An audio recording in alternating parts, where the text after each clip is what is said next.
Day 12 in America. I opened my banking app, stared at the numbers and whispered, okay, this is not a balance. This is a threat.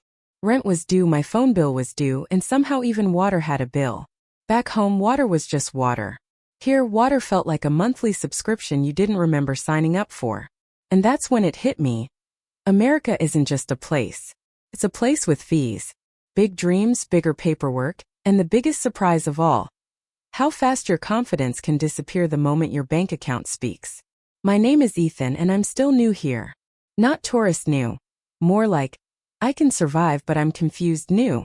I live in a tiny apartment that costs like it's a luxury penthouse, but looks like a storage unit that learned how to feel emotions. When I say tiny, I mean there's a bed, a lamp, and one chair that squeaks like it's judging my life decisions every time I sit down. The window looks directly at another wall. So technically my view is a different wall with ambition. The first time I saw the rent amount, I stared at it for a full minute, then looked around my room like the walls were about to explain themselves. I wanted to ask, so I'm paying this much to live next to a wall?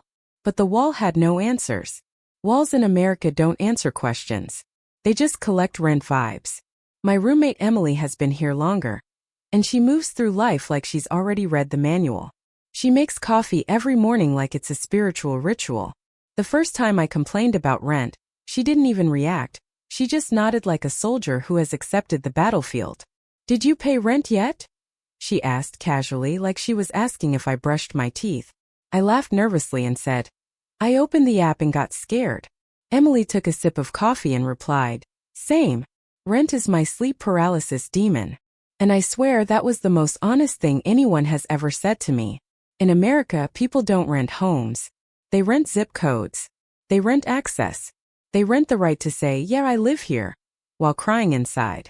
The funny part is, before I came here, I genuinely thought I'd arrive and instantly become a new version of myself. You know the fantasy. You land, you breathe in opportunity air.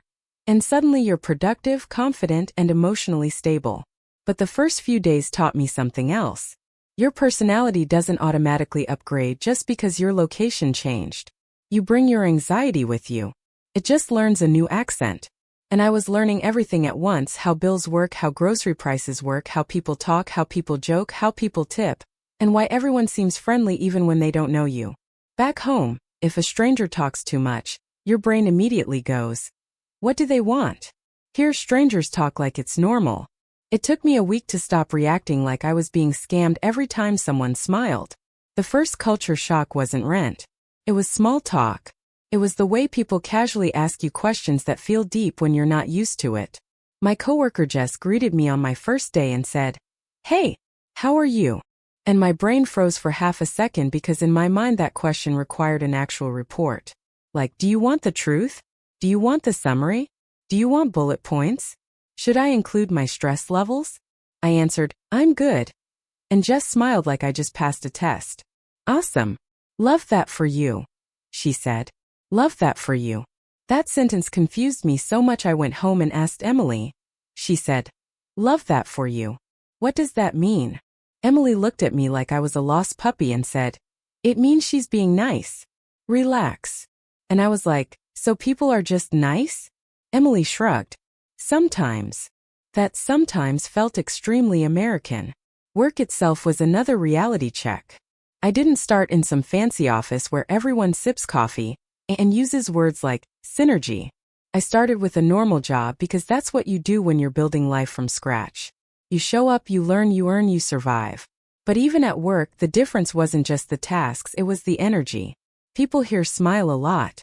They say have a good one like it's a spell. They say take care like they mean it. And my brain kept waiting for the hidden meaning. Like, why are you wishing me a good day? You don't know me. Then I realized they say it because it's normal here. And I had to retrain my mind to accept kindness without analyzing it like a detective.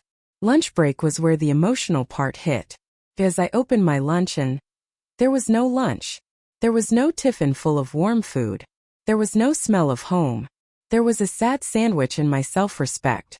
I watched someone else open a perfect homemade meal, and they casually said, my mom made this. That sentence hit my chest like a soft punch. Not dramatic, just heavy. Because I remembered my mom's food, simple, warm. always made with this silent message: I care. And in that moment I realized something. In America, you can be surrounded by people but still feel alone. Not because the people are bad, but because home isn't a place. It's a feeling.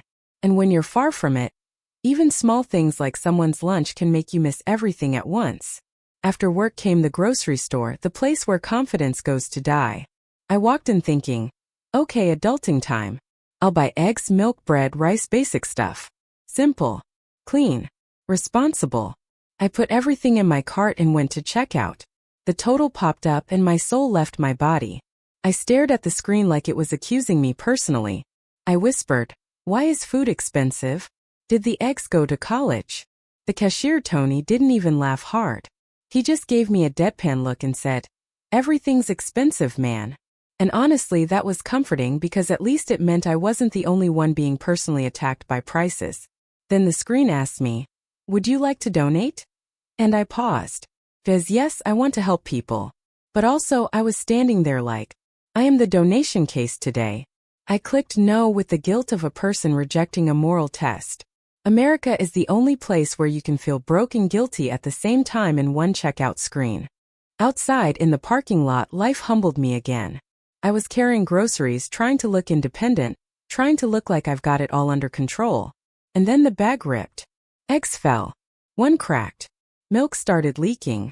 I stood there staring at the broken egg like it betrayed my entire family line. Emily was on call and said, it's okay. I said no. This was my protein and my dignity. And the funny thing is, I wasn't even joking. That egg represented something. It represented the effort, the planning, the budget, the small hope that today I'll do everything right. America didn't break me. A grocery bag did. That night I went home and sat on the floor. Not because I'm dramatic, because I don't have a couch yet. That's another thing nobody tells you. When you move, you don't just buy furniture, you buy a whole lifestyle, one small item at a time. And everything is expensive, so you prioritize survival items first. A mattress? Yes. A chair? Maybe. A couch? That's a luxury you'll earn after your bank account stops screaming. I sat there tired, and for a moment I felt like I was losing. Not in a big way, just that quiet kind of tired where you wonder if you made the right choice. Then my phone buzzed. A voice note from my mom. She said, Beta kana kalina. Zayada tension matlina. God is with you. And I smiled instantly. Then my throat tightened. Because that message didn't pay rent. It didn't reduce grocery prices. It didn't make the apartment bigger. But it did something stronger. It reminded me that someone somewhere cared if I ate, cared if I slept, cared if I was safe. And suddenly the loneliness didn't disappear, but it felt lighter. Like I wasn't carrying it alone. Emily walked in and saw my face. She didn't make it awkward. She just asked, you okay? I took a breath and said, yeah, I'm just adjusting. Emily nodded like that was the most normal thing in the world and said, good, that's the whole game. And that sentence stuck with me. Because it's true.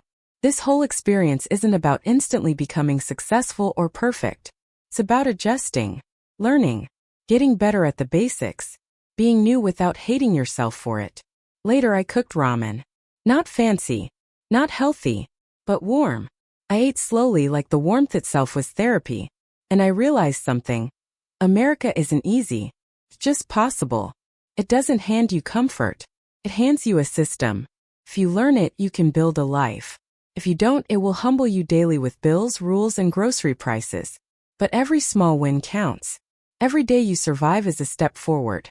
The first time you pay rent on time, that's a win. The first time you grocery shop without panic, that's a win. The first time you answer, how are you? Without freezing, that's a win. So if you're watching this and you're in that new life phase, new city, new country, new job, new everything, let me tell you something I wish someone told me earlier. You're not stupid.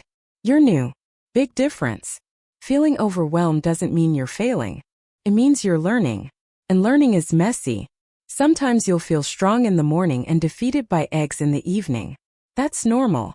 That's life. And yeah, my bank account still scares me sometimes. Rent week still feels like a horror movie trailer. Grocery totals still make me question reality. But I'm here. I'm surviving. I'm adapting. I'm building. One awkward moment at a time, one bill at a time, one small win at a time. Final punchline: if you survive rent week in America, you can survive anything, even broken eggs.